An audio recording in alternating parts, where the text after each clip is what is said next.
Hey guys, ito yung black ram ko, tapos yung babae is half black siya.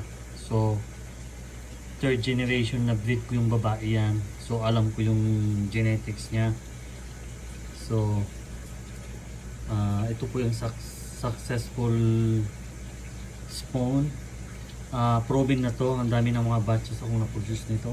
So pag nag-build ka ng ram, ang number one na need mo ay unang-una ay hindi sila kumakain ng ano nila, good parent kumbaga. Hindi nila first day o second day hindi nila kinakain yung itlog. So doon mo malalaman talaga na good parent na sila. Until ma-hatch yung baby hanggang free swimming, ginagawa ko madalas is 3 day old na sila, 3 days old na sila, tinatanggal ko na yung ano, yung yung parents. Yung first 3 days lang naman nila kumakain lang sila ng egg yolk. Tapos once na after 3 days na silang kumakain ng egg yolk, ang transition nun, pakakainin ko na sila ng mga live na baby branch milk. Ganun po ako madalas. Yun po ang aking success. So kanya-kanya tayong mga sistema.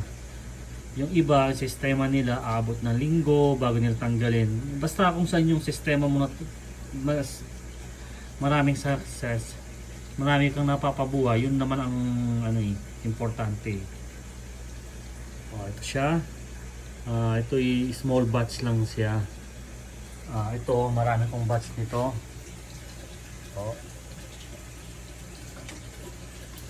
Ito, konti na lang, naibenta ko na rin sa pet shop. So ito na lang yung iba. Tapos meron pa ako sa kabila. Tingnan natin sa kabila.